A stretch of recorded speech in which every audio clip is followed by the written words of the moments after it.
bajito el micrófono, ¿eh? Yo la escucho bien, bajito nomás, pero... Yo la escucho. Yo también.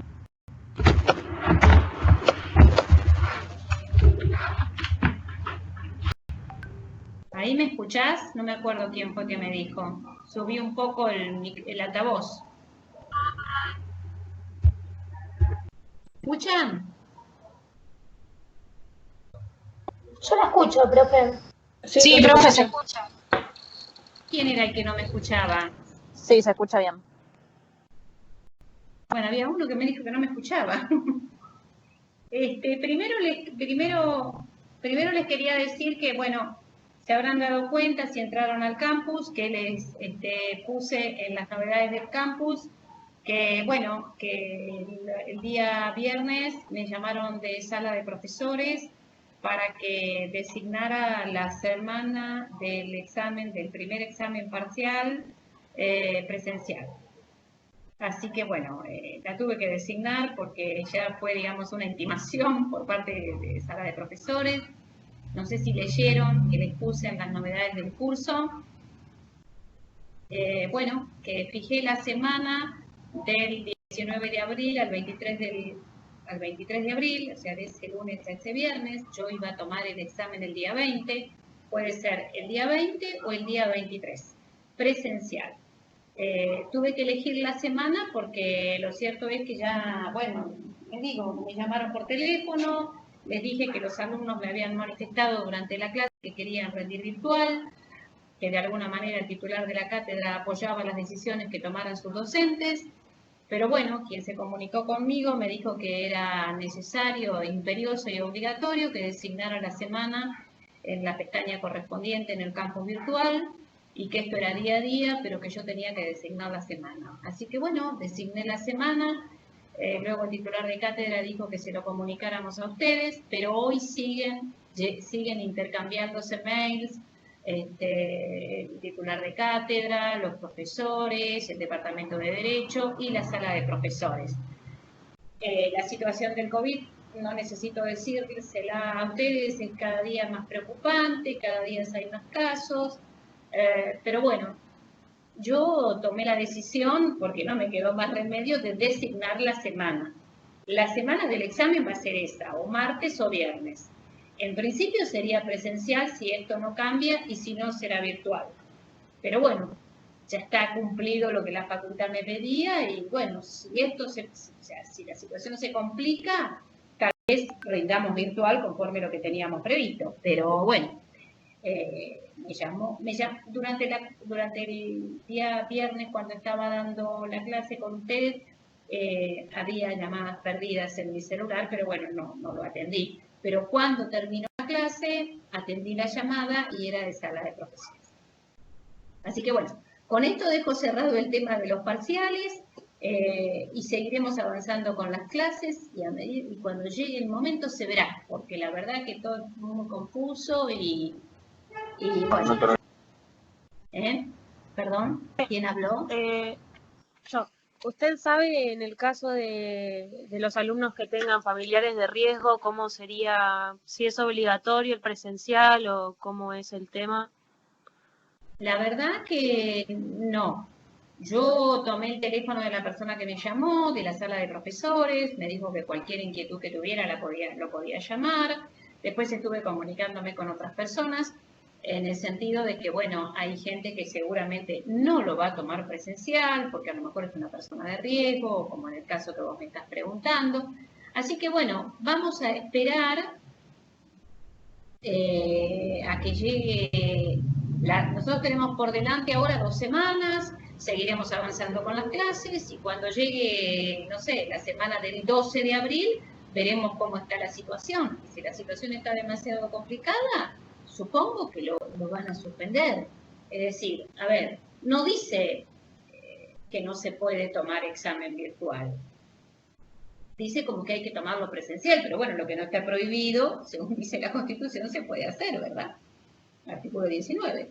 Pero bueno, vamos a esperar, vamos a avanzar con nuestra materia, sigamos estudiando, sigamos dando las clases, sigamos atentos. Y lo que yo sí considero es que cualquier persona que tenga un problema en relación a la salud, bueno, yo creo que debe presentar un documento, un certificado, una carta que se va a remitir a la sala de profesores y demás. Si el alumno no puede rendir presencial, habrá que tomarlo virtual. A ver, a mí me parece, no recuerdo el nombre de la alumna que me preguntó, pero cualquiera de estas situaciones se tiene que plantear. No estamos, no es que no queremos porque no queremos, hay una situación complicada. Yo le dije que en lista había 60 alumnos, que no estaban los 60 siempre, pero que podíamos llegar a un número promedio de 45 alumnos para asistir a la facultad al examen presencial, y él me dijo que la facultad estaba preparada para ese tipo de situaciones y que los alumnos iban a estar bien y que todo iba a estar en orden. Eso fue lo que me dijeron. Bueno, gracias, profe. El parcial es el 20, ¿no? Yo lo fijé el 20, pero Ah, lo cierto es que la facultad, la facultad hace que vos fijes una semana. En la semana yo tengo clases con ustedes los martes y los viernes. Yo lo había fijado el 20. Si la facultad tiene disponibilidad el 20, lo tomamos el 20. Pero si la facultad no tiene disponibilidad el 20, se tomará el 23. Cosa que estarían avisando, según tengo entendido, una semana antes. No sé más, porque ya la confusión es demasiado. gracias, profe. Profe, y le hago una pregunta. Se respetan los días y el horario de la cursada, ¿no? Yo Sí, digo eso para que sí. no se me junten con Sí, otras sí, materias. sí. No, eso sí. El profesor tenía que elegir la semana, y el examen lo fijaba en un día, pero si no había disponibilidad para ese día, sería el otro día, pero siempre respetando el mismo horario de la comisión y el mismo día. No puede variar entre el 20 y el 23 de abril, pero es durante esa semana. Si lo tomo virtual será el 20, si la facultad puede brindarnos aulas para tomarlo presencial el 20, así será, y si no, será para el 23. Pero lamentablemente, y como conclusión de esto, porque ya no vamos a ir perdiendo tiempo hablando de esto, yo creo que vamos día a día, chicos. Esto no se sabe qué es lo que va a pasar, ya hay provincias que están estableciendo restricciones, ahora tenemos teletrabajo estos 3 días para los empleados estatales, las cosas van. Estemos tranquilos y esperemos a ver qué pasa en esa semana. Sabemos, porque por ahí en una semana todo puede cambiar y a lo mejor la facultad vuelve atrás, qué sé yo, no sé. Yo realmente quisiera que fueran mejorando las cosas y no volver hacia atrás por la pandemia, ¿no? Pero bueno. Yo la verdad que no pude decirle, sé que hay profesores que están absolutamente en contra porque tienen mínimos 100 alumnos, que a lo mejor no serán los 100, serán 90, 85, pero no están de acuerdo. Están de acuerdo y siguen en su postura de tomar virtual. Lo que pasa es que si el día viernes llamaron a varios profesores de nuestra cátedra que no habían seleccionado la semana. Y bueno, entonces si te llaman y te dicen, mire, profesora, tiene que seleccionar la semana porque es una obligación, porque así está previsto. Incluso el chico me dijo, después se verá, profesora, pero por favor le pido que designe la semana. Bueno, listo, ya está, designada la semana. Es así la historia, chicos. Bueno, cualquier cosa que ustedes quieran plantear o lo que sea, bueno, por supuesto que se va a plantear. Eso no, cualquier persona que si no puede salir o si tiene alguna dificultad o demás, seguro que eso se va a plantear y nadie va a perder la materia por eso, porque bueno, no corresponde que así sea. Así que bueno, quedémonos tranquilos y vayamos viendo cómo se van desarrollando los acontecimientos. Bueno, vamos ahora así a la clase, porque si no vamos a perder tiempo y no vamos a llegar a nada, porque ya todo lo que habíamos hablado, ya todos dimos nuestras opiniones y sabemos cómo es esto, ¿no? Así que bueno, yo el año pasado trabajé bien con la virtualidad y bueno, el primer cuatrimestre tenía pocos alumnos, pero en el segundo cuatrimestre concretamente rindieron, impulsaron la materia 53 alumnos y sin inconveniente, hicimos trabajos prácticos, hicimos clases, hicimos cuadros, hicimos exámenes. Y en el primer cuatrimestre trabajamos mucho con trabajos prácticos, hicimos 5 trabajos prácticos, qué sé yo. O sea, no fue mala la experiencia, ¿no? Pero bueno, ahí está. Bueno, listo, entonces podemos seguir avanzando con la clase o hay alguien que tenga que preguntar o decir algo más.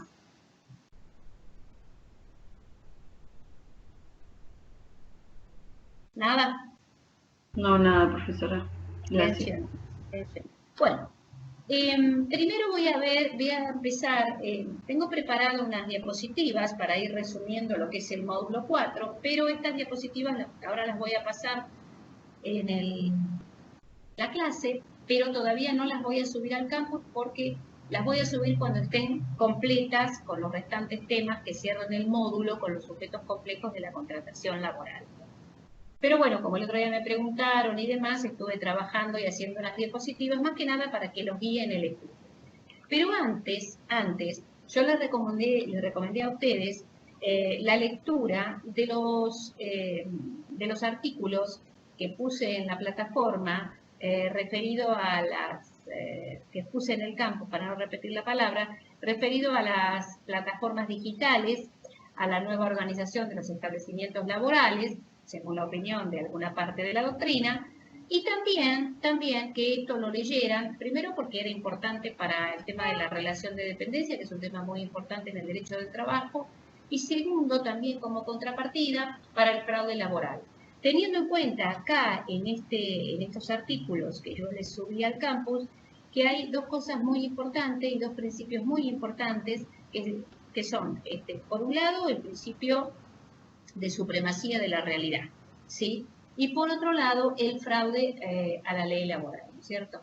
Entonces, quiero saber si lo leyeron para poder hablar un poquito sobre este tema previo a desarrollar el PowerPoint, porque es un tema interesante, es un tema actual, es un tema que se contrapone con lo que es la dependencia técnica, económica y jurídica que estudiamos la clase pasada, y además vamos a estudiar mucho lo que es el fraude a la ley laboral. Por eso quería que leyeran esto, pero para poder desarrollar este tema necesito de la participación de ustedes y de saber si por lo menos hay alguien de los que están en el campus que lo leyeron. Yo lo leí a los dos. Yo también, ¿Quién profe, lo habla? leí. ¿Quién habla? Sofía, la primera que habló. Sofía. Vos lo leíste, Sofía. ¿Y qué opinión te merecen los artículos? Porque la lectura es fácil, no es una lectura complicada. ¿Qué opinión te merece? Porque me gustó la parte en que describía como los indicios de la OIT para ver si era un trabajo en relación de dependencia o no, y como que con eso queda más claro todavía que el resto del texto, como que te termina de explicar bien que verdaderamente es un trabajo en relación de dependencia, o en mi opinión, por lo menos. Claro, o sea, en el convenio 198 de la OIT. Sí. Bien. El tema en cuestión acá es que nosotros en las clases pasadas estudiamos lo que era el establecimiento laboral y estudiamos la relación de dependencia. Y acá, con los trabajadores de Globo, con los trabajadores de Rappi e incluso con los trabajadores de Uber, se nos plantean dos preguntas. Primero, la naturaleza jurídica de esta relación laboral, ¿no es cierto? Porque la postura de quienes llevan adelante este tipo de actividad, es decir, lo que son las empresas o las plataformas virtuales, entiende que acá no hay una relación laboral, no hay una relación de dependencia, sino que hay un trabajo de carácter asociativo o colaborativo, ¿sí? Con lo que serían las plataformas digitales. Y las plataformas digitales, a su vez, están manejando este trabajo ofrecido por terceros a través de lo que serían los algoritmos, es decir, ese conjunto de operaciones que ellos determinan de alguna manera para llevar adelante toda esta actividad.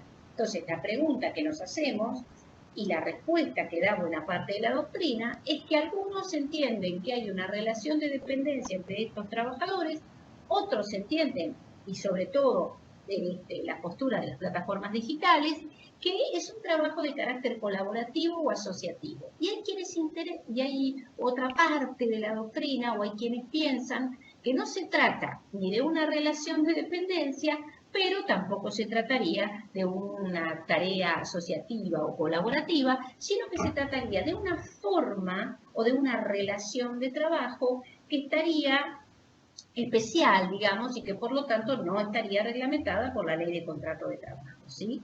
¿Quién más lo leyó y quién más? Porque bueno, yo sé que con la virtualidad no es tan interesante, digamos, hablar como lo es una realidad, ¿no? Pero bueno, esto quiero que lo lean porque esto puede también tener algunas preguntas relacionadas con el examen, porque relación de dependencia es un tema muy importante en materia del derecho del trabajo. Y estas apps, las plataformas digitales, lo que estarían haciendo de alguna manera es restringir, mejor dicho, no aplicar conforme corresponde la ley de contrato de trabajo, la ley de riesgos del trabajo, y dejaría a este gran grupo de trabajadores, porque lo son, desamparados. ¿Se entiende? Entonces, lo que nosotros tenemos que analizar es si son o no verdaderos trabajadores en relación de dependencia. Y una de las cuestiones más importantes a tener en cuenta en esto, lo vemos justamente en el tema del establecimiento, ¿sí? ¿Cuál sería el establecimiento? Al que en definitiva estos trabajadores no acuden, ¿sí? Sería una nueva manera, las plataformas digitales serían una nueva manera de ver el establecimiento, ¿sí? Conforme lo dice el artículo 6 de la LCT, como esa unidad técnica de ejecución.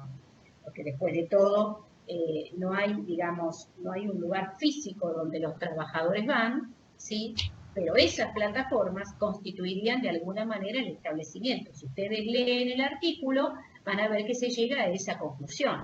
Incluso hay jurisprudencia extranjera, salvo la alemana, salvo Alemania, mejor dicho, ¿no? La alemana, que da por sentado que hay una relación laboral. E incluso, ustedes leyeron, porque está muy sencillo de leerlo, ustedes ven, de acuerdo a la actividad propia que desarrollan estos trabajadores, los diferentes indicios que nos llevan a una verdadera relación laboral. ¿Sí? Este tema, o sea, los trabajadores de la app, es interesante para que ustedes tengan en cuenta la importancia del tema relación de dependencia, la importancia del tema orden público laboral, porque estos trabajadores están absolutamente desamparados. Y se puede ver, analizando la actividad que ellos realizan, que verdaderamente hay relación de dependencia, porque no hay libertad en ellos de elegir cómo hacen la tarea o cómo no la hacen. Están sujetos a disposiciones de las plataformas. Y las plataformas son, en definitiva, quienes manejan la actividad de estos trabajadores y, a su vez, también quienes le pagan a estos trabajadores. Porque fíjense que, de acuerdo a cómo ellos facturan, obviamente, pero las empresas son las que abonan esas facturas quincenalmente. Bueno, por eso pero necesito saber si lo han leído, si puede alguno de ustedes manifestarme la opinión, porque si no voy a hacer un trabajito práctico, y en el trabajito práctico ustedes van a tener que resolverlo en forma escrita. Yo lo leí, y una cosa que me llamó la atención es que no están claros, o yo no los encontré claramente, los argumentos que defienden a las apps. Es como que leí una campana, no leí la otra. No, hay una sola campana. Sí, por eso, pero imagino que las apps han hecho amparos y siguen, de hecho siguen funcionando y no los persigue la policía por ilegales. Entonces, no, pero acá no hay jurisprudencia todavía, ¿eh? Acá no hay todavía sentada jurisprudencia respecto del trabajo en las plataformas digitales, ¿eh? Claro, pero es legal y no legal al mismo tiempo. Viene de España, algo de Alemania. Pero en España funciona. Pero en España funcionan. El Uber en España existe, el pedido ya existe. Sí, no sé, claro que existe. francamente no conozco a nadie que trabaje en esas plataformas ni en Europa, y la verdad que acá tampoco conozco, pero entiendo que funcionan. Entonces, me faltó información del que las defiende, digamos, como me faltó la otra campana. No, se las defiende porque se las considera totalmente ajenas a lo que es son empresas y entonces se sirven de otras personas, pero estas otras personas no son trabajadores, sino simplemente la actividad. Esa es la forma, no hay otra forma en que se las defienda. Lo que pasa es que hay una realidad. En países como España, en el Estatuto del Derecho del Trabajo de España, tienen al trabajador dependiente con naturaleza monotributista. Entonces, mucha parte, que todavía nosotros no lo tenemos, pero cuando durante el gobierno de Macri se habló de la reforma laboral, se habló de este tipo de trabajadores. Trabajadores con relación de dependencia, pero monotributistas. Alguna parte de la doctrina española quiere ubicarlos ahí. Otros directamente hablan de la relación de trabajo. Pero el tema es que en España hay jurisprudencia que se ha expedido en contra de la SAF. Pero esto no quiere decir que vayan a dejar de funcionar, como tampoco va a pasar acá, ¿eh? No, ojo, yo estoy de acuerdo con que está mal, o sea, no es que defienda las apps, lo que digo es que me parece que como que me faltaba la otra campana. Estoy de acuerdo que es una barbaridad que anden por la calle, que no tengan un RT, que no tengan ningún tipo de seguridad social, de ningún tipo, porque la realidad, bueno, como monotributistas pueden tener alguna, pero que hay una relación laboral, totalmente, es cierto. La postura es clara. Por un lado, las SAP entienden que la vinculación con este tipo de trabajadores es de carácter absolutamente o de naturaleza civil y comercial. Punto. Carácter colaborativo, asociativo, y no hay ningún tipo de relación. Y entonces manifiestan que no hay ningún tipo de dependencia técnica, para nada. Ya no le dan órdenes, los tipos laburan cuando quieren y como quieren, cobran lo que quieren, y eso es una absoluta mentira, porque no es así, porque no hay una libertad en relación a la jornada y tampoco está establecida la jornada, y porque las SAP manejan el dinero que estos trabajadores, las SAP en definitiva, cobran, son ellas las que cobran, son ellas las que establecen el dinero. El precio. Al trabajador no se le paga directamente a la app. Entonces, es claro que el trabajador está en relación de dependencia directa con la app. Entonces, por eso está la parte de la doctrina que entiende que hay una relación de dependencia en donde deben privar las normas de orden público como en una relación de trabajo común de las que nosotros conocemos. Hay que aplicar la ley de contrato de trabajo. Igual justamente como esas aplicaciones no las controlan casi nada, también pasa más. Por ejemplo, yo conocí a un chabón que trabajaba en Rappi y hasta, viste, cuando vos vas a comprar y marcás que le vas a dar, no sé, 30 pesos de propina, bueno, hasta un porcentaje de la propina le sacan. Entonces siempre digo a todo el mundo, cuando no compren en Rappi, si compran en Rappi no marquen que le van a poner propina y dénsela sin declararla, digamos, porque aparte que no están regulados, hacen lo que quieren con los chicos que están trabajando ahí, no les dan ningún tipo de seguro cuando salen a la calle, les viven robando las bicicletas y no los ayudan, o sea, no te dan una garantía de última de que te voy a conseguir otra, porque encima las bicicletas son de ellos, o las alquilan, o se las prestan, y no les garantizan nada, digamos, es como un lío, y lamentablemente muchos seguimos usándolas, a pesar de que explotan a un montón de gente. A ver, pero lo que pasa también, Sofía, que ¿cuál es la situación en este tipo de trabajos? Hay un determinado grupo de trabajadores a los que apunta, que es gente joven, gente con necesidades, claro, porque hoy hay mucha gente con necesidades, con esta famosa relación asimétrica con la cual nosotros abrimos la materia. Entonces hoy hay una necesidad, entonces las SAP explotan las necesidades de la gente joven, gente que necesita trabajar, que necesita dinero, que entonces está parada en una esquina, y además ellos eligen a cuál de esos trabajadores van a derivar a los distintos servicios, porque controlan cuál es la efectividad de esos trabajadores. Y la efectividad de esos trabajadores no es buena, que la controlan ellos a través de su app. Entonces, de Aparte ganan por la cantidad de pedidos que reciben, o sea, por ejemplo, si no hay por 3 horas pedidos, pero porque nadie pide o porque en esa justo la zona que vos estás no anda y que algo que no manejás, también cobras mucho menos. Por supuesto, pero además también tienen que estar a disposición, pero Sí. estar a disposición sin establecerse una jornada determinada. Aparte no tienen un lugar donde parar. Perdón. Le hago una Que no tienen lugar donde parar, paran en plazas o en la calle a esperar a ver que los llamen de nuevo. Ni siquiera tienen un centro para que vayan ahí a esperar y salgan de nuevo. Pero todas estas cosas hacen que se digan, no son trabajadores, no son nuestros dependientes, aunque lleven sus camperas, aunque lleven sus cajas de plástico, y el hecho de que el trabajador aporte el vehículo, ya sea su motocicleta o su bicicleta, tampoco implica que eso no signifique que hay una relación de trabajo. De esto Profe, con las plataformas. le hago una Sí. consulta, profe. Es como, bueno, Perdón. Sí. No estoy escuchando, no sé quién habla, pero estoy escuchando.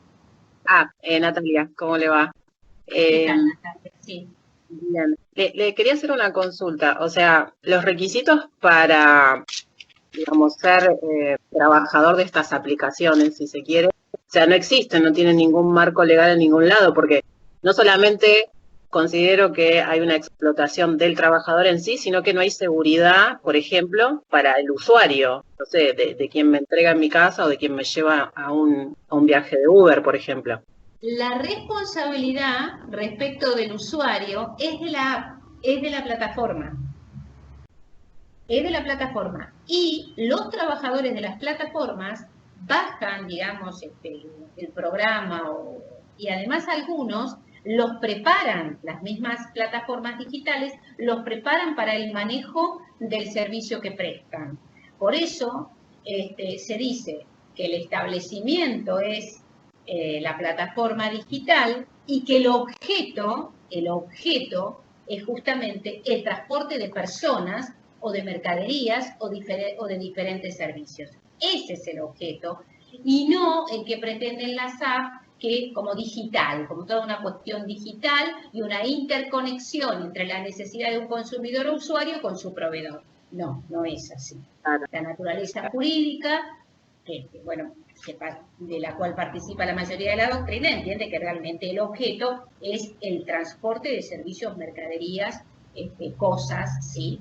Y no esta cuestión de interconexión entre el que necesita y el proveedor.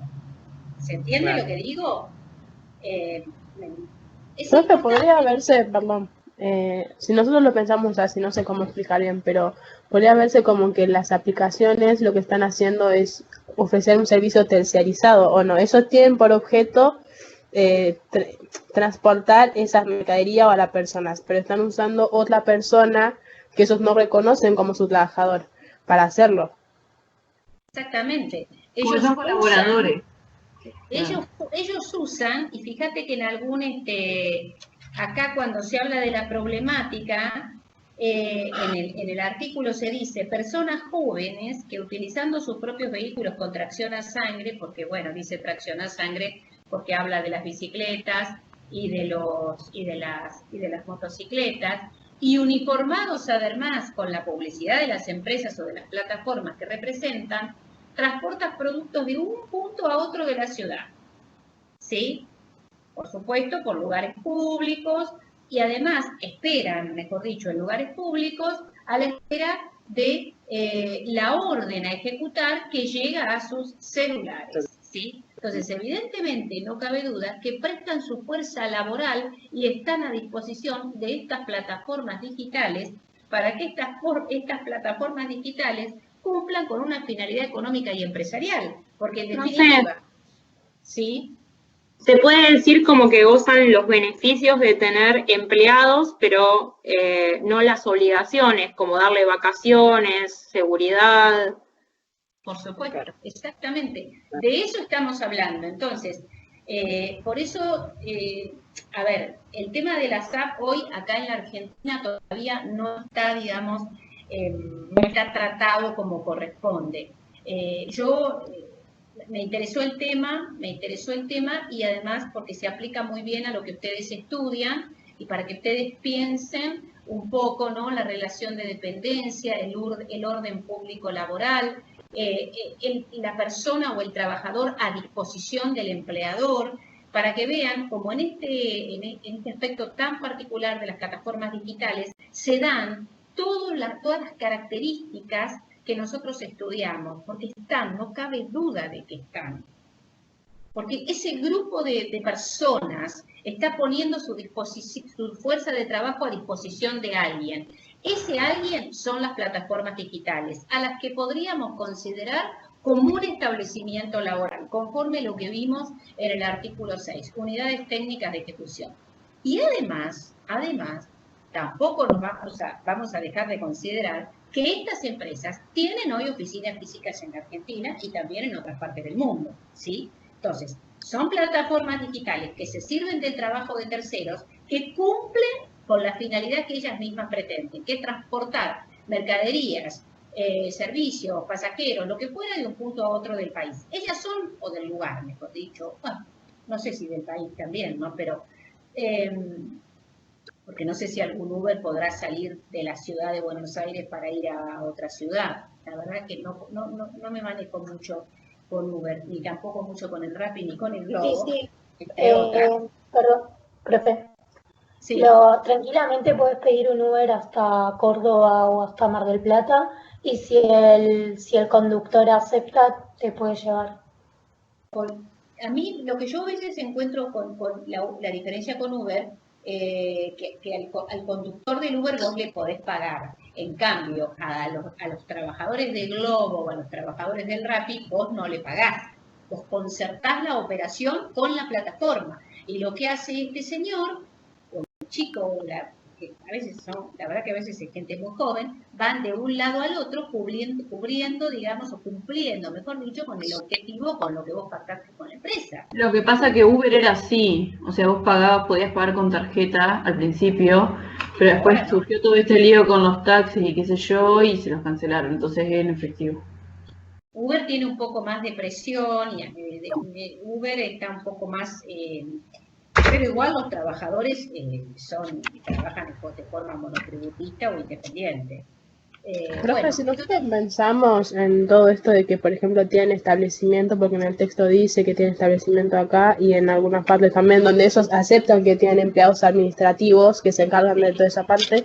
Por ejemplo, si vos trabajás en Uber y tenés que pagar algo como para trabajar en Uber y vos puedes hablar con esa oficina y esos te dan cita también, o también para poder comprarte lo que es el uniforme Rappi o de pedido, o sea, esos no te lo dan gratis. Vos lo comprás eso, lo que es la mochila y demás no es gratis.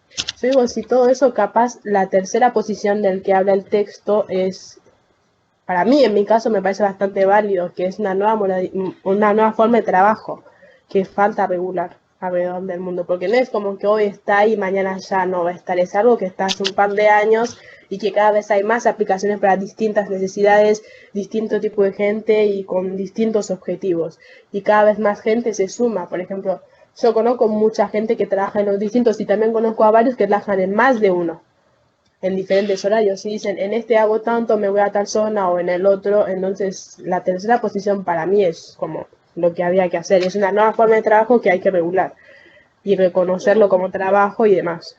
Digo, y esas son como las aplicaciones, perdón, pero es que me vino a la mente. Esas son las aplicaciones que más se conocen y de las que más se hablan, pero en realidad hay un montón de empresas que están adoptando esta nueva forma, que hay que regularlo, pero es como que de repente, bueno, todos vamos contra este y este porque son los más conocidos, pero por ejemplo, vos compras algo por Mercado Libre y te llega mañana, ¿te llegó por correo? Puede ser, pero la mayoría de las veces son empleados particulares que ponen su auto, ponen su horario, ponen todo lo demás para ir hasta el típico llega mañana, que van hasta el distribuidor del Mercado Libre y directamente te lo traen hasta tu casa. Y esas son personas subcontratadas que tampoco deben tener RT, o sea, deben tener su seguro de auto, pero la empresa no se hace cargo de ellos. Y nadie habla de Mercado Libre, o sea, de esa parte del Mercado Libre. eso sí pasa con un montón y no solo chicas, porque, no sé, Andriani lo mismo. La mayoría, y más ahora, Andriani también son todos subcontratados. son monotributistas todos. Bueno, primero quiero decirles que me gusta escucharlas y me gusta que piensen y que opinen, porque eso es interesante, muy interesante, y eso es lo que quiero lograr, porque en este tema podemos implementar, digamos, o podemos participar de cualquiera de las tres grandes posturas. Ustedes, por lo que veo, están hablando de la última, y está bien, me parece bien, o sea, regular esta nueva forma de trabajo. Ahora bien, de alguna manera, regular esta nueva forma de trabajo también implicaría incluirla dentro de normas laborales que respetaran el derecho de esos trabajadores, ¿sí? Porque una cosa es que yo... También, profe. El mercado libre es diferente al azar, ¿eh? Profe, y que también se planteen también obligaciones de parte de las empresas para con los chicos que trabajan para ellas. Ese es el punto también. Y eso es lo que uno pretende, que los trabajadores estén cubiertos, porque también todas estas cuestiones que planteaban las chicas y que me parece muy bien planteadas, porque toman una postura, porque hacen una lectura de la situación y toman una postura, implica de alguna manera también el abuso de una situación actual. Ese es el tema. Hoy es como ustedes escucharon, hoy hay que trabajar, hoy la situación realmente es complicada, entonces hay que buscar el camino y decir, bueno, hay que trabajar de alguna manera. Entonces, fíjense ustedes que en ese trabajar de alguna manera surgen muchas de estas situaciones que en definitiva terminan con el desamparo del trabajador. Y eso es lo que pasa es que yo creo que el problema está en que como no hay trabajo y no hay condiciones para generar trabajo, por eso yo creo que surgen tantas vías alternativas para la gente joven, porque usted siempre me carga que yo soy empleadora, más que empleada, pero he tenido gente a cargo. Vos tenés la postura de quien piensa cómo participa. Está bien, son pensamientos y... Yo lo que digo es, del otro lado del mostrador, poner un capital, armar una empresa o un negocio chiquito, pero por más que tomar a cualquier empleado implica un riesgo tan grande, porque las leyes muchas veces no son justas. Sí, pero tampoco es justo las leyes que plantean para los empleados. Entonces vos también estarías siendo injusta para abajo. No, te doy absolutamente la razón que todos los chicos que andan por la calle repartiendo cosas es un espanto. Es un espanto porque tienen cualquier accidente, no tienen protección. O sea, eso ni hablar. No tienen un mínimo seguro. No, por eso. Si hay que regular eso, estoy absolutamente de acuerdo. Eso no era un... O sea, absolutamente de acuerdo. Lo que pasa es que yo creo que lo que hay que generar condiciones más parejas para que la gente genere trabajo. Falta trabajo. No, eso es otro dilema. Eso es otro dilema, me parece. O sea, pero es el huevo la completamente diferente. Pero no hay que mezclar las condiciones que se le dan a los empresarios o a los que tienen, los que van a poner una pyme con las personas que trabajan en relación de dependencia. No tienen nada que ver una cosa con la otra. Sí, tienen todo que ver, porque no generas trabajo, porque el riesgo que estás poniendo... No, al nivel derecho no. Bueno, yo no estoy de acuerdo. Y te explico por qué no estoy de acuerdo. Porque creo que... Hay una realidad, Mariana. Yo entiendo lo que vos te estás refiriendo a decisiones políticas o decisiones económicas de un Estado. Y está bien y sería necesario.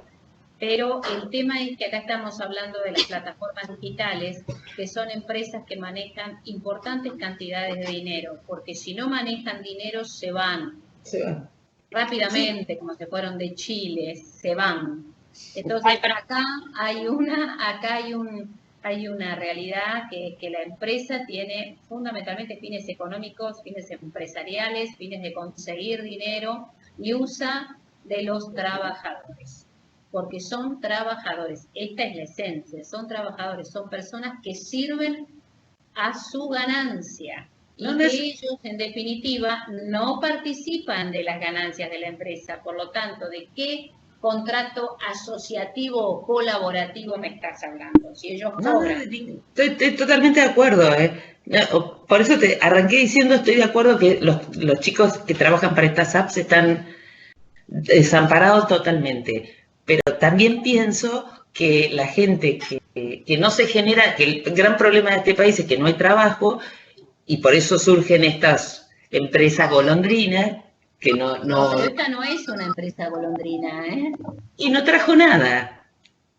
Pero por eso las llamas golondrinas, que son verdaderas empresas las plataformas. Yo las llamo golondrinas por porque eso son monstruos o sea, están en todos los países y en todos los países actúan de la misma manera. O sea, se abusan de la no legislación de este tipo de laburo para emplear gente de esa manera. Pero golondrina yo le digo porque como no invierten nada, igualmente, en ese sentido, se van cuando los aprieten mucho. Quiero escuchar a un hombre, a ver. Perdón. Quiero escuchar a un alumno. Igualmente entiendo el punto de vista de Mariana en el hecho de que el contexto hace que muchísimos jóvenes y personas que busquen estas salidas laborales porque bueno, cada vez es más difícil conseguir trabajo, pero es cierto que no son empresas chicas ni mucho menos. Buscan maquillar de bueno, sos mi socio, sos mi colaborador, pero en sí es una relación de independencia. Claro, es una relación maquillada. Mucha parte de la doctrina no se encuadra dentro de lo que es un fraude laboral. Y ahí podemos empezar a hablar, y ya lo vamos, ya la clase que viene vamos a hablar, de lo que es el trabajo tercerizado o el trabajo eventual, en donde ustedes ven ahí fraudes laborales, o las becas, o las pasantías. Entonces esta sería, conforme nos vamos actualizando y vamos viviendo, un nuevo fraude laboral, porque están escondiendo una verdadera relación de trabajo dependiente bajo la figura de lo que son las plataformas digitales, las apps, la comunicación, cuando en realidad el tipo está laburando, está esperando en una esquina, que lo llamen y le digan, mira, andá ya a llevar este producto, entonces, o llevar esto para acá, o llevar esto para allá. Y el tipo va, lo lleva, el tipo lo cobra recién dentro de 15 días, conforme a la facturación que hace, entonces ahí vos tenés una remuneración encubierta. Sí. Vivo a la vuelta de un local de comidas rápidas y el lugar que ocupan estos muchachos es, no sé, como si tuvieran 2 autos estacionados. Bueno, todo ese lugar lo ocupan estas personas esperando a que salga un pedido y entonces ahí te das cuenta de que no manejan sus tiempos, no manejan toda esa libertad que venden para nada. Tienen libertad, porque la libertad es que el empleador te dé una jornada de trabajo dentro de la cual vos vas a estar a disposición de tu empleador y vas a cumplir con la actividad. No estar esperando que te llamen y si de pronto vos, cuando estás esperando que te llamen, no estás disponible, eso para ellos marca una situación, marca una alerta que dice, bueno, este tipo, la verdad que no me conviene, entonces bajan las expectativas de trabajo de esta persona, entonces parece como una sanción que ella misma se estableciera. Y entonces ya las aspiraciones de ganar tanto ya no son las mismas. No hay libertad, no hay libertad. Pero se vende, bueno, yo me acuerdo el cuatrimestre pasado, había un alumno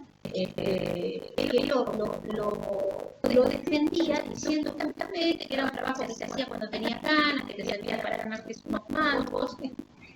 Para mí no es así.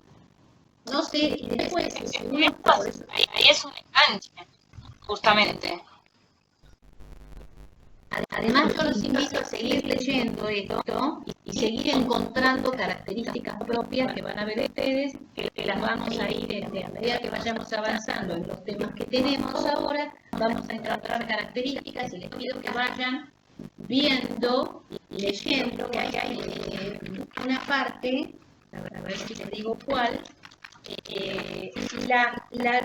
la deconstrucción española, ese punto, el punto 5, fíjense que en la hoja de atrás va indicando todas aquellas características que realmente no hacen más que demostrarnos que se trata de una relación de trabajo. ¿Qué podría o bien incluirse dentro de la ley de contrato de trabajo o regular esta nueva forma de trabajar?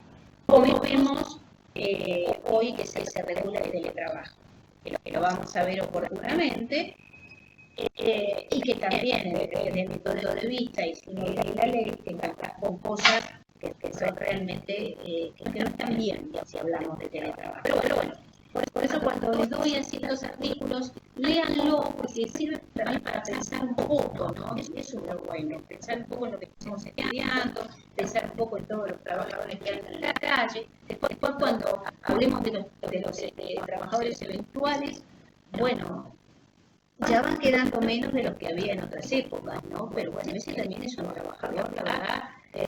Las empresas de servicios eventuales, que son muy variadas, pero que igualmente, no me pregunten cómo, pero siempre representan un negocio. Yo soy apoderada y he sido apoderada de eventuales de 20 años, empresas de servicios, y siempre están en la palestra, porque todo el mundo las critica, pero todo, y además hay empresas internacionales que se manejan mucho con la tercerización. Yo trabajo en Telefónica. ¿Tercerizada? No, estuve tercerizada, cuando ingresé tercerizada y después me efectivizaron. Pero sí, conozco toda esa problemática porque de hecho también la vivo con el teletrabajo. La ley de teletrabajo ya les voy a preparar, la vamos a desarrollar porque hay ciertos puntos que realmente no entiendo por qué lo hicieron de esa manera. Pero bueno, quiero que sigan participando de la lectura de estos artículos y relacionándolo con los temas que vienen. Ahora me voy a ir a buscar un PowerPoint.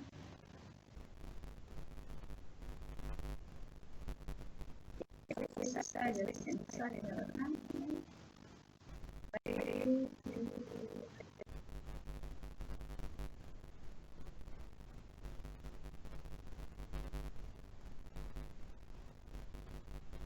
Bueno, es lo que estamos trabajando, con lo cual lo vamos a ir desarrollando hoy, metiendo algunos temas de la clase pasada. Mariana preguntó si no había, digo, bueno, vamos a hacer uno, si les sirve, así que vamos a ir viendo esto, que no va a estar subido, no lo busquen, porque lo vamos a subir cuando terminemos el trabajo de tercerizados y eventuales. Entonces, para hacer un repasito, ir cerrando el módulo, que nos va a quedar, y eso lo dejo para una clase, para darlo toda una clase, porque siempre es complicado el trabajo tercerizado y eventual, que es lo que se llama los sujetos complejos de la relación laboral. Vamos a empezar entonces, vamos a ir rápido, porque esto ya más o menos lo hemos visto, pero vamos a ir con el ámbito de aplicación de la ley de contrato de trabajo. Ustedes saben que referido a este tema, nosotros tenemos que tener en cuenta el artículo 2 y el artículo 3 de la ley de contrato de trabajo. ¿Por qué? Porque estos artículos son los que determinan quiénes son las personas exceptuadas de la aplicación de la LCT, y a su vez el artículo 3 nos señala el principio de territorialidad. Como vimos en la clase pasada, quienes están exceptuados son los trabajadores de casas particulares, los trabajadores agrarios y los trabajadores del empleo público nacional, provincial o municipal.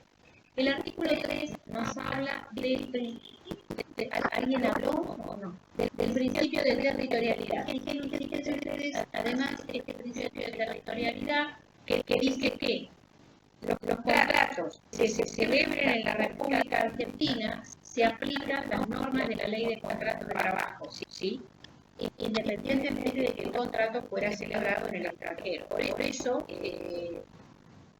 el principio que fíjense ustedes, ¿no? Por ahí si alguien para apuntar el principio de territorialidad o este artículo 3 de la ley de contrato de trabajo también es aplicable a las plataformas digitales en la relación al trabajo que se celebra acá en el país, independientemente de que los contratos, las empresas estuvieran en el país, el principio de territorialidad.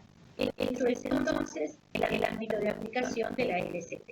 Concretamente, hablamos de los sujetos, del objeto, forma y prueba de contrato de trabajo y de las características y requisitos en la celebración del contrato. Esto ya más o menos lo habíamos visto, pero bueno. El artículo 25 define al trabajador como la persona física que se obligue o preste servicios en las condiciones previstas en los artículos 21 y 22 de la Ley de Contrato de Trabajo. Eso ya lo habíamos visto, ¿se acuerdan? En el anterior PowerPoint hablamos del contrato de trabajo y de la relación de trabajo. Como sujeto perteneciente a la relación laboral, también el 28 nos habla de los auxiliares del trabajador. Esos auxiliares del trabajador, conforme el 28, son los que ayudan al dependiente en la realización de tareas, ¿sí? Esto mediando siempre una autorización expresa del empleador. Acá, en estos auxiliares del trabajador, lo que vamos a ver, o lo importante a destacar, es esa cadena de responsabilidad que existe entre el empleador, el trabajador y el auxiliar. Y después, siguiendo con el trabajador, tenemos al socio empleado, artículo 27, aquel que integra la sociedad, presta a su actividad en forma principal y habitual, con sujeción a las instrucciones o directivas que se le impartan. El socio empleado es una figura muy particular, pero muy común. Lo puedo encontrar, por ejemplo, en la gastronomía. Perdón, ¿el socio empleado podría ser el socio industrial en una sociedad de capital e industria? No. A ver, la sociedad de capital e industria es una vieja sociedad, ¿sí? Digo vieja porque hace muchos años que está vigente y que cuando se reforma el Código Civil y Comercial, que por supuesto impactó tanto en la Ley de Sociedades como en la Ley de Concursos y Quiebras, no la saca, la deja ahí. En la sociedad de capital e industria tenemos al socio capitalista y al socio industrial. El socio capitalista que pone el dinero y el socio industrial que es en definitiva el que no solamente pone su trabajo, sino también puede poner, por ejemplo, planos, puede poner una máquina de coser, si por ejemplo se tratara de una empresa dedicada a hacer remeras, por ejemplo. Puede poner los diseños de esas remeras. Y por supuesto, lo importante en materia de socio capitalista y socio industrial es la responsabilidad que cada uno de ellos tiene. El socio capitalista responde de forma solidaria e ilimitada respecto de lo que ha aportado, obviamente, porque es el que pone la plata. Y el socio industrial es el que responde hasta las ganancias efectivamente percibidas. Es decir, hasta donde recibe ganancias, el tipo responde. Pero es concretamente una sociedad de capital e industria, que se rige bajo las normas de la Ley de Sociedades Comerciales. Mejor dicho, hoy llamada Ley General de Sociedades. En cambio, el socio empleado es una persona que trabaja en un establecimiento, pero que a su vez de trabajar en ese establecimiento participa de un porcentaje de ese establecimiento, pero un porcentaje pequeño. Supónganse que tenemos un restaurante y el encargado del negocio, el que abre el negocio o el que está en la caja, tiene a su vez 1 o 2% de participación societaria, ya sea una anónima o sea una sociedad de responsabilidad limitada. Ojo, esa persona que tiene una participación en la sociedad también trabaja, cumple una jornada, le pagan una remuneración, tiene una determinada actividad. Entonces, una cosa es que yo tenga una participación en la empresa y otra cosa muy distinta es que yo trabaje en la empresa cumpliendo una función, cumpliendo una jornada. Por ejemplo, yo trabajo todos los días de 6 de la mañana a 2 de la tarde, voy, abro el negocio, hago la caja cuando termino, ¿verdad? Soy el encargado. Pero a su vez tengo una participación societaria. Y está todo bien. El tema es, y ahí el socio empleado en el 27 se refiere a cuándo, porque yo tengo una participación societaria, no se respeta mi calidad de trabajador. Entonces, como soy socio, participo de las ganancias, no soy trabajador, por ende no tengo los beneficios que de esa relación se derivan. ¿Se entendió, Tobías, o hice mucho lío? No, sí, perfecto, gracias. El socio empleado es el socio empleado, no es el socio industrial. Socio industrial es otra cosa, es verdaderamente un socio y pertenece a un tipo societario de la Ley General de Sociedades. El socio empleado lo que se evita es que bajo la figura del socio empleado muchas veces se esconde una verdadera relación laboral. Entonces, yo tengo participación en la empresa, macanudo, no hay problema, pero si yo laburo en la empresa, también soy un trabajador y por lo tanto esa condición debe respetarse. A eso se refiere el 27. Puede ser, por ejemplo, el caso también en el socio empleado. Gastronomía es mucho lo que hay en el socio empleado, de la figura del socio empleado. Después, también podemos encontrar al socio empleado en farmacia, pero no cualquier farmacia, no capital, sino en la ley de farmacia de la provincia de Buenos Aires, los farmacéuticos de la provincia de Buenos Aires. El farmacéutico muchas veces tiene esa figura del socio empleado. Es decir, es un fraude en realidad, ¿no? Porque el farmacéutico es un farmacéutico, pero a su vez trabaja y por tanto debe cobrar lo que corresponde. Y no porque es un socio, no cobrar por la actividad que realiza y por el trabajo que realiza.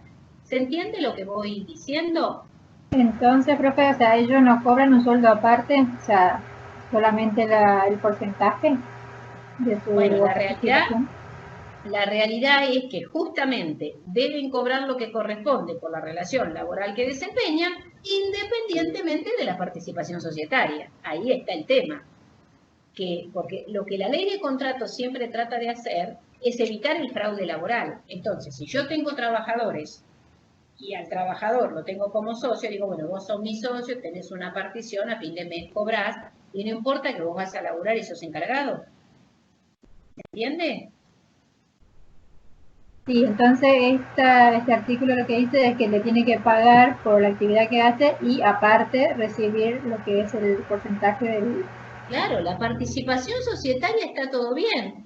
A ver, yo puedo tener una participación societaria en una empresa. Hay muchos trabajadores que tienen una participación societaria. Y no confundir tampoco esto con lo que es cooperativas, porque es otra cosa. Pero las cooperativas también y muchas veces son atacadas porque muchas veces representan un fraude. Porque bajo la figura de la cooperativa hay verdaderas relaciones de trabajo.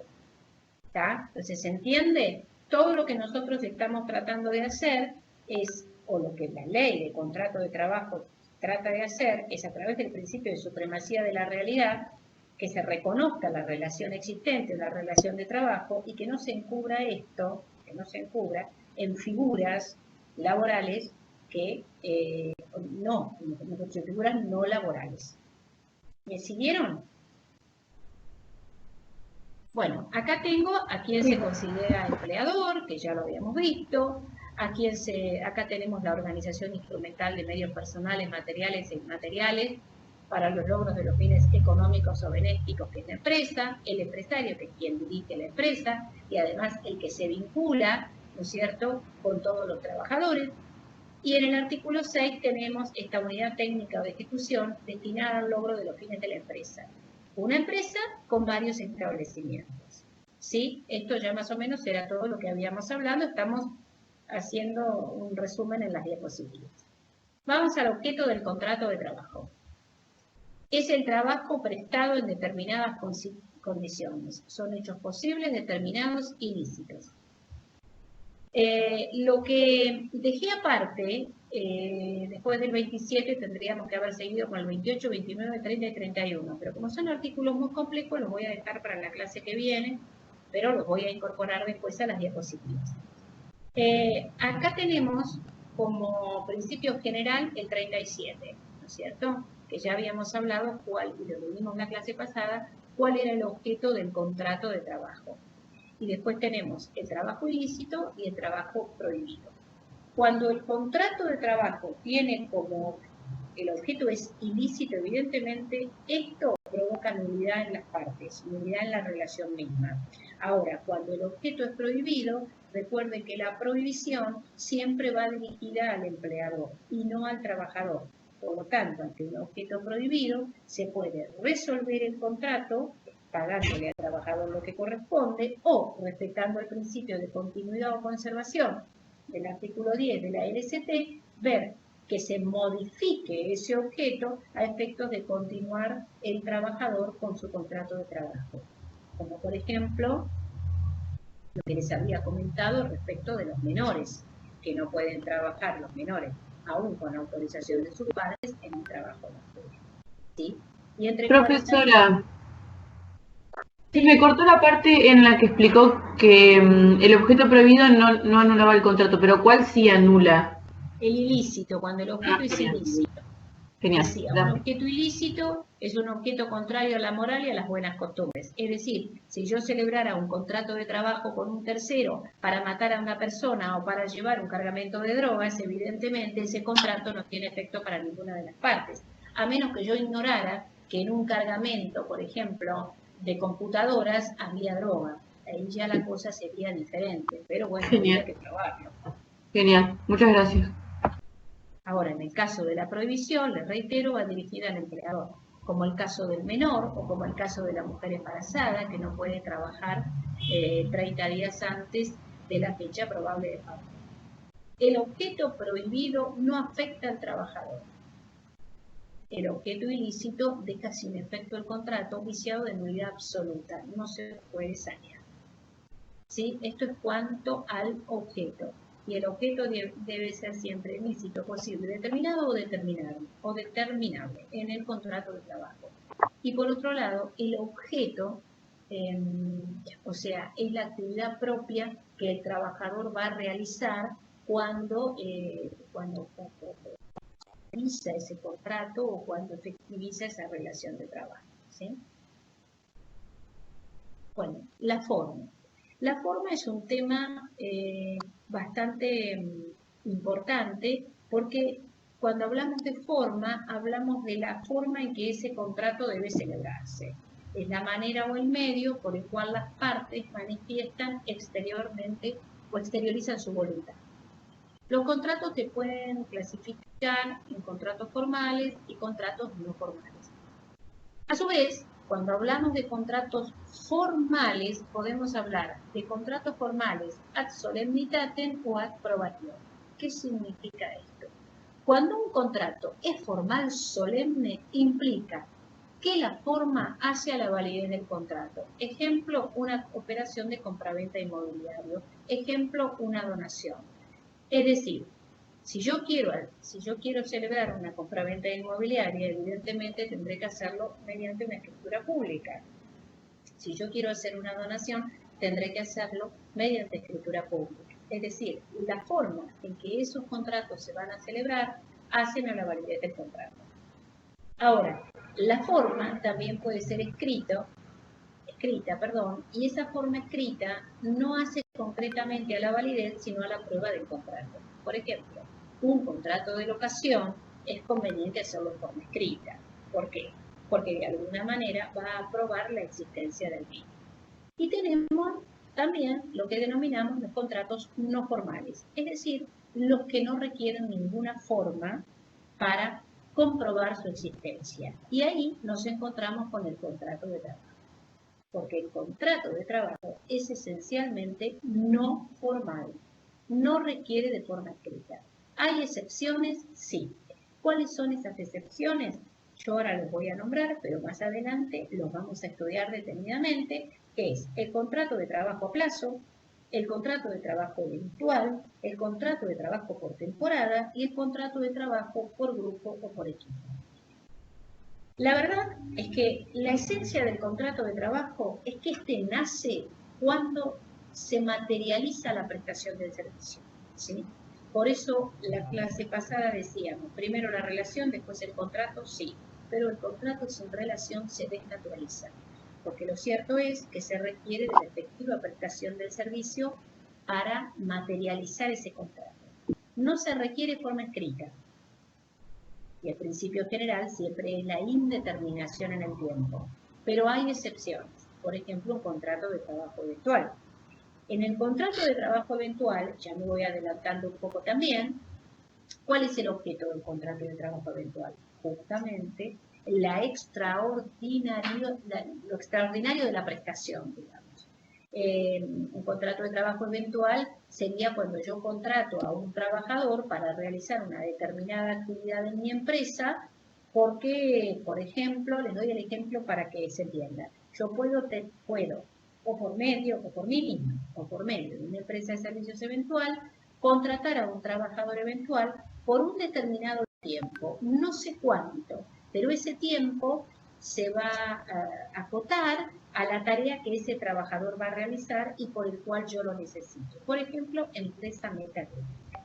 Yo tengo una empresa metalúrgica, he recibido una demanda o de un producto determinado que necesito fabricar, es decir, por ejemplo, de un país extranjero me demandan una determinada pieza que yo tengo que implementar su entrega en 35 a 40 días. Lamentablemente, cuando me piden este producto, me está faltando un tornero para realizar el mecanizado de la pieza. Tengo dos, pero la verdad que para poder cumplir con esta tarea voy a necesitar un tornero más. O yo mismo, o llamo a una empresa de servicios eventuales y les pido que me manden un tornero. Entonces me mandan un tornero. Ese tornero viene. El tornero firma un contrato de trabajo eventual, se acerca a la empresa y trabaja el tiempo que me dure a mí esa producción. Y luego se va. Ese es un contrato de trabajo eventual que requiere de forma escrita. Ahora bien, si él vino a trabajar y ese contrato no se escribió, será el empleador el que deberá invocar la modalidad, ¿sí? Porque siempre se va a presumir que era un contrato de trabajo por tiempo indeterminado. Entonces, esa es una modalidad que va a requerir la forma escrita. O puede suceder que yo necesite a un trabajador para cubrir un puesto de trabajo por el plazo de 3 meses. Lo hago escrito, y con determinadas características que establece el 95 y el 250 de la Ley de Contrato de Trabajo para este tipo de contrataciones, que oportunamente la vamos a ver. También puede estar el de temporada, ¿sí? Aunque el de temporada es, por regla general, un contrato por tiempo indeterminado. ¿Sí? Después vamos a ver que está el de temporada típica, el de temporada típico o atípica, pero en realidad ese es más un contrato por tiempo indeterminado. De manera tal que lo que nos tiene que quedar en claro es que el contrato de trabajo es no formal. ¿Que hay excepciones? Sí, las hay. Pero ojo, porque si no se hicieran por escrito, no afectan la validez del contrato, sino tendrá que ser el empleador quien pruebe la modalidad que pretende invocar. ¿Se entiende lo que digo? ¿Queda claro? Sí. Bueno. Profesora, todos estos temas son del módulo 4, ¿no es cierto? Sí, son del módulo 4. Genial, son del módulo 4, pero también participan del módulo que sigue. Ok, genial. Ahora que vamos a repasar un poco ya derechos y deberes de las partes, y derechos y deberes de las partes es del otro módulo. Entonces, es como que participan un poco. Yo los separo en módulos para que nos sea más fácil ahora que tenemos toda esta forma de dar la clase, pero el módulo 4, el módulo 5 y el módulo 6 están como un poquito mezclados. ¿Sí? ¿Se entiende? Pero ustedes díganme si se confunden. No, lo que pasa es que como dijo que el PowerPoint era para después, porque no lo ibas a subir ahora porque es para después. El PowerPoint, lo que estoy dando es lo que estamos viendo, pero todavía no lo voy a subir porque le voy a seguir agregando algunas diapositivas más. Cuando esté bien completo con los temas, ahí sí lo voy a subir, para que les sirva a ustedes. Gracias. ¿Se entiende lo que digo? Sí, gracias. Bueno, ¿para qué forma? Bueno, con la forma entonces es esto lo que les quiero decir, que esencialmente, más allá de las excepciones que contempla la LCT, el contrato de trabajo es no formal. Y que sepan cuándo un contrato es formal, cuándo un contrato es no formal, y que la forma, cuando es solemne, hace a la validez del contrato, y cuando no es solemne, como en el caso de un contrato de locación, que se hace por escrito, ahí hace a la prueba del contrato. Pero en materia de contrato de trabajo, siempre el que va a tener que probar la modalidad es el empleador, porque para el trabajador el principio general es la indeterminación en el tiempo. Y si nada escrito está, yo voy a seguir, por ejemplo, en el caso de este trabajador, que va a la empresa metalúrgica. Si él, por lo general, cuando van derivados de empresas de servicios eventuales, tienen el contrato. Pero si lo hubiera contratado yo y no le hubiera hecho el contrato de trabajo y lo tuve trabajando 1 mes, 2 meses, 3 meses, 4 meses, caramba, y un día le digo, mira, listo, terminó toda la producción, andate. 4 meses estuve trabajando. Me parece que la eventualidad ya, no sé. Y ahora te pregunto, nada escrito dice, mirá, probá vos que me contrataste en forma eventual. ¿Me siguen en la idea? Porque acá también nos metemos en el tema del fraude laboral, ¿no? Bueno, la prueba del contrato. ¿Cómo pruebo la existencia de un contrato de trabajo? En materia de contrato de trabajo, rige el principio de la amplitud de la prueba. Más allá de establecerse que para aprobar el contrato de trabajo rigen también las pruebas o los medios probatorios que están contemplados en el Código de Procedimientos, como por ejemplo documental, confesional, instrumental, lo que sería el envío de oficios a diferentes reparticiones, ¿sí? Pericias contables, pericias psicológicas, pericias médicas. Entonces, pericias, oficios, documentos, testigos, confesión y todo aquello que le sirva al trabajador para probar la relación laboral. Además del artículo 23 de la LST, que es muy importante porque es un artículo que hace presumir la existencia del contrato de trabajo. El artículo dice que el hecho de la prestación de servicios hace presumir la existencia de un contrato de trabajo, salvo que por las circunstancias, las relaciones o causas que lo motiven, se demostrase lo contrario. Fíjense que este artículo también se lo podemos aplicar a los muchachos de la. Esa presunción opera igualmente aún cuando se utilicen figuras no laborales para caracterizar al contrato, y en tanto que por las circunstancias no se ha dado calificar de empresario a quien presta el servicio. Entonces, el artículo 50 nos lleva a la amplitud de la prueba, a la prueba que establece, o a los medios probatorios que establece el Código de Procedimientos, y a su vez también al artículo 23 de la Ley de Contrato de Trabajo. Van a ver que nosotros estudiamos más adelante el tema de la pericia contable, ¿sí? De los auxiliares de justicia que llevan adelante las pericias contables.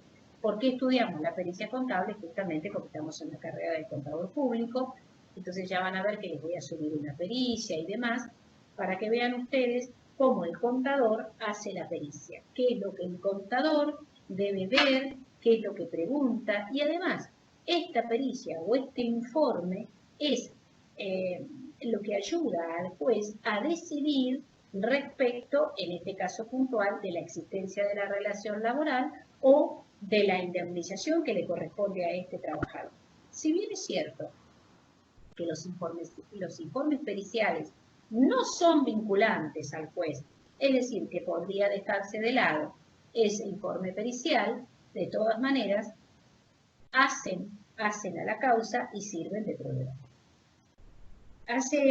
Exactamente el año pasado, yo tenía un juicio ejecutivo, no es precisamente un laboral, pero bueno, la jueza de grado, de instancia, de primera instancia, en sentencia de ese juicio, se aparta de la pericia, era una pericia caligrafía importante, se aparta de la pericia, no la tiene en cuenta, no le da el valor probatorio que esto debía tener para el derecho de mi parte, y bueno, obviamente que sentencia de primer grado me deja, me rechaza la demanda, porque no le dio el valor probatorio a la pericial caligráfica, ¿sí? Y a mí, efecto vinculante, ella consideró que no correspondía, bueno, ¿qué es lo que hice? Fui en apelación a la Cámara. ¿Qué dijo la Cámara? Le dio el valor probatorio a la pericia que correspondía y dimos vuelta a la sentencia. Bueno, ahora por supuesto la parte me planteó un extraordinario en la Cámara. La Cámara rechazó el extraordinario porque es una ejecución, pero ahora me planteó un recurso de inaplicabilidad de la ley ante la Corte de la Provincia de Buenos Aires, con lo cual no sé si algún día cobraremos, pero ¿por qué les doy este ejemplo? Porque si bien es cierto que se puede apartar y no le es vinculante eso, esto no quiere decir que no tenga valor probatorio. ¿Me entendieron? ¿Están ahí todavía? Sí. Sí, se entendió. Bueno, Sí, profe. acá tienen los caracteres del contrato de trabajo. Ahí me faltaría ponerle el no formal que veníamos hablando, pero es conmutativo porque a la obligación y a los derechos de una parte corresponde la obligación y los derechos de la otra, ¿no es cierto? Ahora vamos a ver detalladamente cuáles son los deberes y derechos de cada una de las partes en la relación laboral. Es oneroso.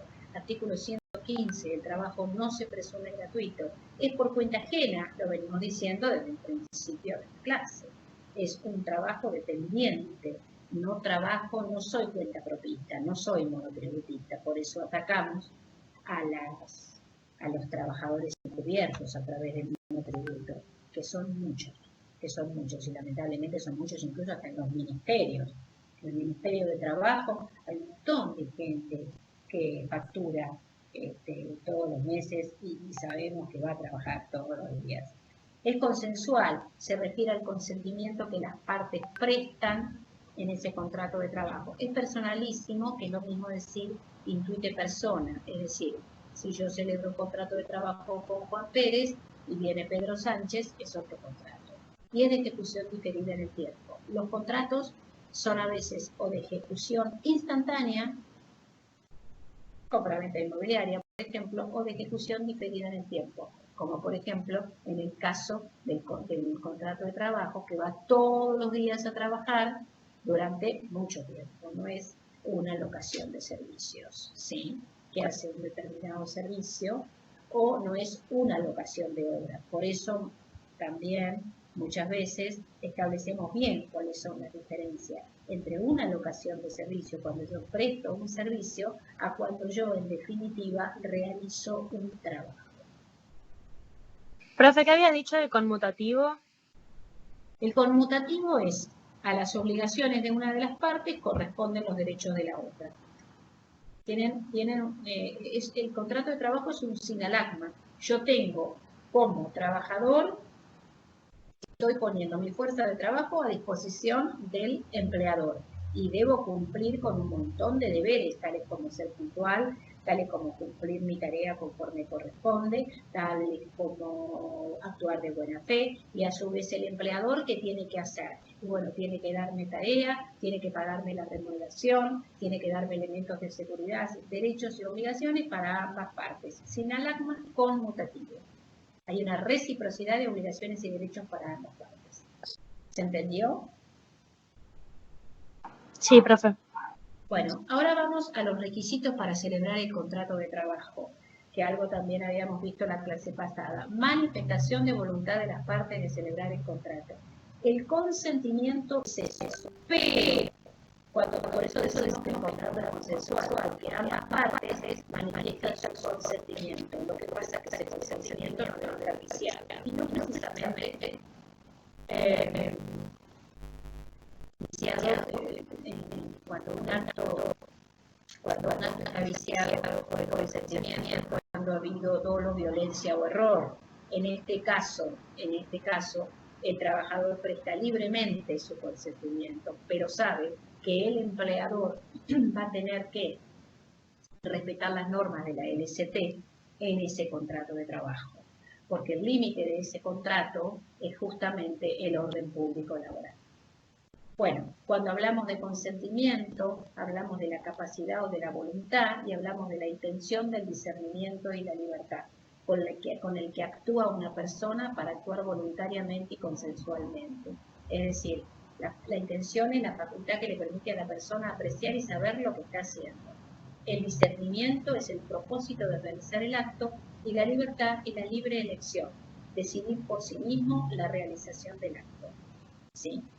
Cuando hablamos de una persona capaz, en el caso del trabajador, decimos que el trabajador es absolutamente capaz al cumplir sus 18 años de edad.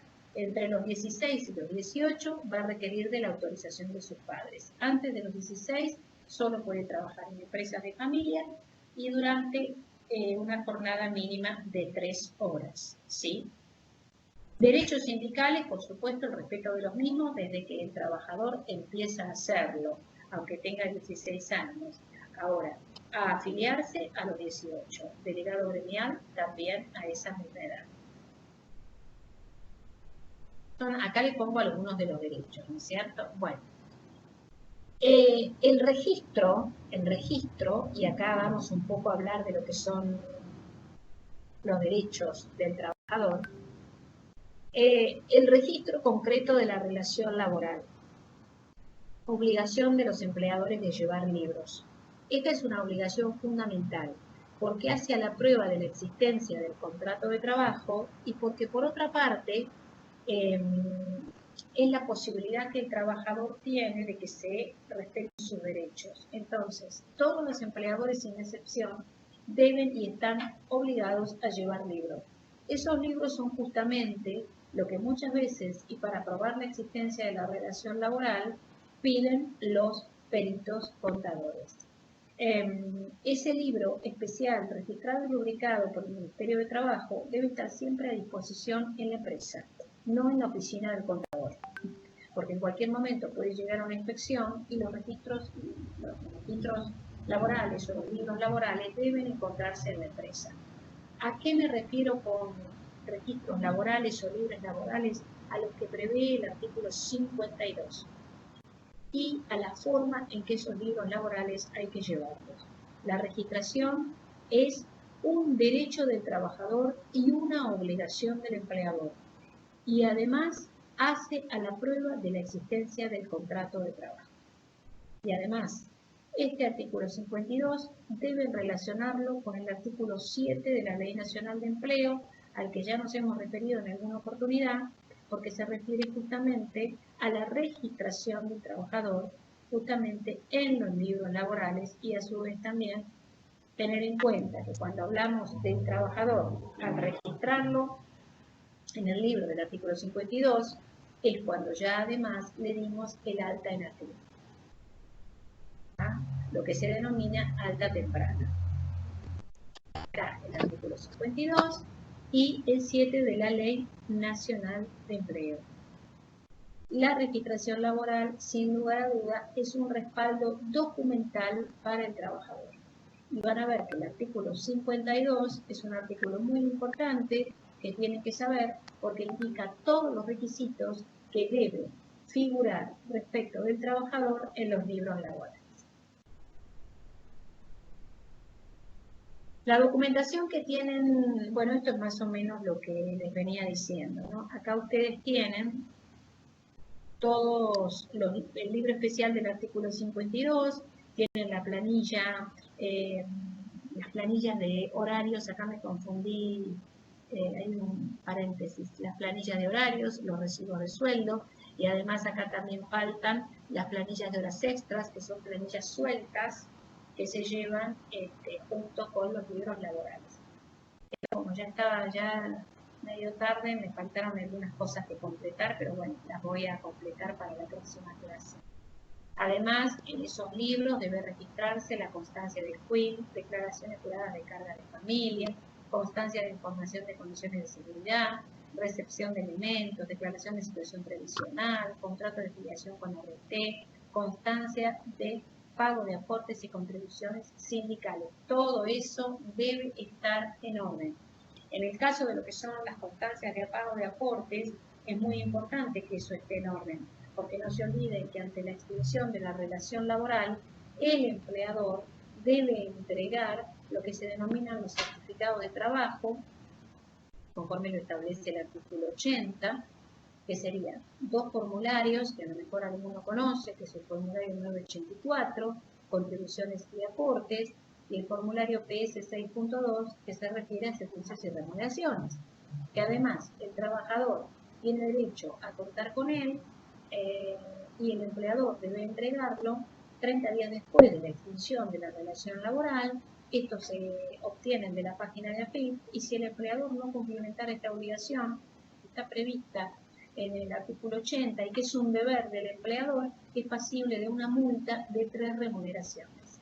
Si vencido el plazo e intimado por 48 horas no se la entregaran, entonces el trabajador tendrá derecho a cobrar una multa que justamente es de 3 remuneraciones. Entonces es muy importante y además, obvio, el empleador debe hacer los aportes y contribuciones porque esta es una causal como para que el trabajador, se dé por despedido. Es una causal de injuria que el empleador no registre y pague los aportes referidos a sus trabajadores. ¿Me siguen? Voy muy rápido. ¿Qué hora es? Bueno, hay una parte de esos aportes que es penal, además, si no la paga, ¿verdad? Sí, por supuesto. Cuando, por ejemplo, uno hace un juicio laboral, por ejemplo, yo hago un juicio laboral en donde está el trabajo en negro o parte de trabajo en negro. Entonces, o falta de contribuciones y aportes. Cuando el juez dicta sentencia favorable al trabajador, porque no hay tutía, eso se gana de punta a punta, si en definitiva. Aparte de eso, hoy lo comprueba el juez entrando en la página de AFIP. El propio juez puede entrar en la página de AFIP y ver ciertamente si se han hecho o no los aportes. Si no se han hecho los aportes y el juez se ha dado y el trabajador se ha dado por despedido en virtud de esto, una vez que termina ese juicio y el trabajador cobra lo que tiene que cobrar, eso se remite directamente a AFIP y va a la parte tributaria penal para aplicar las sanciones pertinentes a una empresa que no ha cumplido con los aportes. Porque si bien ha perjudicado al trabajador, no nos olvidemos que ha evadido obligaciones que tiene para con el Estado. Porque ustedes tengan en cuenta que todas las contribuciones y aportes que se hacen representan para la empresa, Mariana, vos que estás ahí con... llevas el estandarte del empleador, representa más o menos por cada empleado un 40 y pico. Un 40%. Pero de esa parte... De ese 40%, yo me acuerdo que había una parte que había que pagarla sí o sí porque tenía consecuencias penales. La otra se podía pedir una ¿cómo se llama? Cuando uno pide una moratoria o qué sé yo. Pero había una parte que era en realidad, lo cierto es que toda debe cumplimentarse. No sé a cuál te referís concretamente. No me acuerdo. Pero yo me acuerdo que cuando liquidábamos los sueldos, había una parte de las cargas sociales que se pagaban a lo que dé lugar. Sí, claro, bueno, eso ya y otra parte se podía pedir. Sí, te escucho. No, perdón. Y que la otra parte se podía pedir una moratoria, se podía pagar con un retraso que no vencidas, por decirlo de alguna manera, pero había una parte que era ley, se pagaba o se pagaba. No, la verdad que ahí no sabría decirte cuál es la parte, porque bueno, lo cierto es que las cargas sociales, los aportes y contribuciones, tanto como lo que paga el trabajador, que el empleador se lo resta para aportarlo, o lo que el mismo empleador tiene que pagar como contribución patronal, evidentemente son una obligación que sí o sí deben cumplir. No sé a qué te referís o cuál podría ser. ¿Sí? No, perdón, me parece que eso depende lamentablemente del empleador. Hay algunos que por ahí no pagan nada porque no pueden o porque no quieren, por lo que sea, y otros que por ahí dicen, bueno, vamos a pagar al menos la ART y el resto vemos, o ART y por lo general la parte que es de obra social para, no sé, pase lo que pase, que puedan atenderse y que no les corten la obra social a los empleados, y bueno, otros que pagan todo, otros que no pagan nada. Está bien, en eso estamos de acuerdo, tiene razón Martina, es decir, hay determinadas cuestiones y montos o conceptos que no pueden ser dejados de lado. La ART, mejor que la pagué, porque si te viene un trabajador, lo primero que hace la ART es ver si el empleador está al día, porque si no te quedas sin ART y si vos tenés que pagar un accidente, se te complica. Profe, ¿le puedo hacer una consulta? Habla Natalia. Hay un seguro que no es el seguro por desempleo que se hace cuando uno lo despiden, sino que es un seguro, no sé bien cómo se denomina el concepto seguro.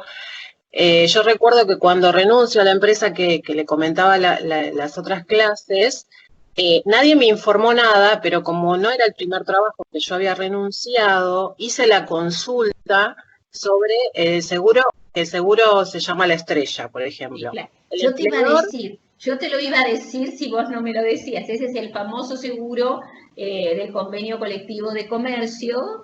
Que... Ah, ok. Sí, el seguro claro. Claro, sí. Claro, o sea, a mí nadie me avisó nada. Después me acordé, hice la consulta online y me dijeron, sí, te corresponde, la empresa te tiene que... Pero no sí, sí, me pagaron. Porque el tema es que claro que te corresponde, pero ese es uno de los rubros o conceptos que las empresas no pagan nunca, el famoso seguro La Estrella, al que están obligados por convenio colectivo del comercio. Exacto, pero yo la información la tenía internamente porque como yo hacía el pago del 931 cuando tenía mi función administrativa y estaba al tanto de ese seguro, o sea, pero simplemente porque yo tenía la información. Había compañeros que obviamente no estaban en el sector y que cuando se iban era como que nadie decía nada. Ahora mi pregunta es, si yo como empleado no reclamo nada, ¿qué pasa con ese dinero, digamos, de ese seguro? Y se lo quedan ellos, querida, se lo quedan ellos. Directamente. Ok. Pero es un derecho del trabajador. A mí, no una, varias veces me llevaron al ciclo por el famoso seguro La Estrella. Mira. ¿Qué era lo que pasaba? Yo, como afuera de empresa de servicios eventuales, esto no lo pagaban nunca el seguro La Estrella. O lo pagaban cuando tenían o cuando no tenían. En fin, la cuestión es que cuando el trabajador iba a cobrar, la plata no estaba. En muchos casos sí, pero en muchos casos la plata no estaba. Y era un derecho. Es un derecho que tenían. Claro. ¿Ves? Porque es un derecho, pero es un derecho, el seguro La Estrella, particular y establecido en convenio colectivo de trabajo comercio. Ok, perfecto. ¿Y lo cobraste vos? Sí, yo ya te digo, o sea, yo tenía... ¿Estaba la plata? Estaba la plata, estaba. Qué bien. Sí, tuve suerte. Ojo, ellos también, la propia empresa, La Estrella, a veces también reclamaba y hacía intimaciones a la empresa para que pagaran, pero a veces la empresa no pagaba, a veces los trabajadores se iban y no tenían en cuenta este seguro, pero bueno, había algunos que sí, y ahí es donde se planteaban los problemas. Me acuerdo que una vez me llevaron a un ciclo, yo ya había cerrado un ciclo con el trabajador, le había pagado indemnización, todo perfecto, todo con un moño, y me volvió a llevar. No digo llevar porque me citaban a las audiencias, me volvió a llevar por seguro La Estrella. Entonces, cuando me lleva por seguro La Estrella, cuando yo llego a la audiencia, le digo al conciliador, discúlpeme, doctor, yo, como soy una persona respetuosa, acudí al llamado, pero al solo efecto de decir que quiero decirle que el trabajador manifestó en un acuerdo que se homologó debidamente ante el Ministerio de Trabajo que nada más tiene que reclamar a esta empresa. Por lo tanto, esto resulta absolutamente improcedente. De bien improcedente, esto, nada, punto. No te voy a pagar un más. Porque, ¿qué es lo que pasa? Cuando el acuerdo se celebró, cuando el acuerdo se homologó, él en su cláusula, ¿no es cierto?, artículo 15 de la LST, la conciliación, la justa composición, me dijo, yo no tengo más nada que reclamar a la empresa. Entonces después no me pueden llamar por el seguro La Estrella. Ahora, muchas veces íbamos a los ciclos y me demandaban las indemnizaciones pertinentes y el seguro La Estrella, que es un derecho que les corresponde absolutamente. Claro, está bien. ¿Se entendió? Para los demás que están por ahí, ya nos vamos. Bueno, por último les dejo esta última diapositiva. El registro laboral y el trabajo decente. El trabajo decente es una frase, por así decirlo, acuñada por la Organización Internacional del Trabajo, en donde el registro laboral debe ser comprendido como un elemento más de trabajo decente, para que el trabajo pueda ejercer sus derechos económicos y sociales, el trabajador, para que el trabajador pueda ejercer sus derechos económicos y sociales en plenitud. Así se incluye en el marco de los derechos fundamentales en el mundo del trabajo, excluyendo la visión solamente desde el ángulo fiscal. Es decir, no es solamente por la parte impositiva, sino también vístolo desde el mundo del trabajo, desde los trabajadores. La noción de derechos fundamentales de los trabajadores fue incorporada por la Cumbre Mundial para el Desarrollo Social de Copenhague en 1995. Y por allí abajo tenemos la Ley de Ordenamiento Laboral, la Ley de Ordenamiento Laboral de la Capital Federal, en donde en la ley procedimental, en donde el artículo 7 de esa misma ley incorpora,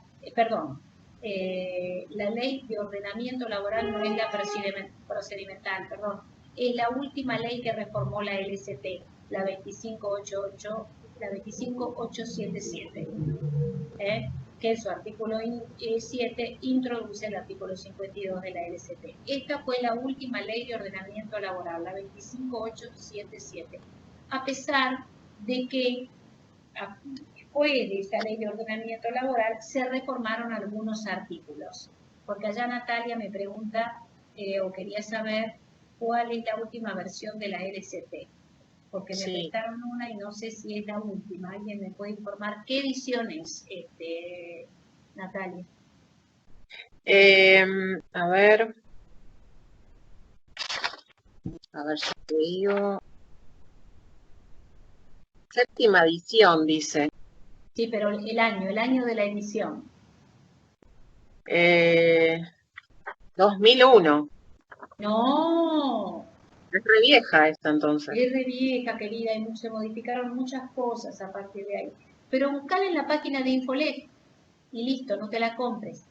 Profe, yo me había comprado una y dice No, versión escuchame, la del 4.6. 2001 ni siquiera tiene la reforma esta, la de la 25877. Claro. Okay. No. Es muy vieja, no te sirve, ojo, Ok. Bueno. Bueno, terminamos con estas diapositivas. El martes terminamos. Voy a enriquecerlas un poquito más y después ya se las subo el martes al campus. Porque el viernes no tenemos clases, ¿no? Bueno. El Viernes Santo. El Viernes Santo. ¿O estoy mal? Porque yo con... No, sí, el Viernes Santo no tenemos. Bueno, hablamos un poco de todo hoy, espero que no se hayan confundido, porque por ahí salgo para un lado y para el otro y por ahí se confunden, cualquier cosa me avisan. Si no, por ahora los dejo, que ya van a ser las 7 de la tarde. Bueno, cualquier novedad comentaremos, saben que me pueden escribir ante cualquier necesidad o lo que necesiten, quieran, escriben. Y bueno, el martes que viene vamos a terminar con todo este tema, ¿sí? Y vamos a ver fundamentalmente el trabajo tercerizado y el trabajo eventual. Bueno, chicos, felices Pascuas, que la pasen bien y cuídense mucho. Muchas gracias. Gracias. Gracias. Chao, hasta luego.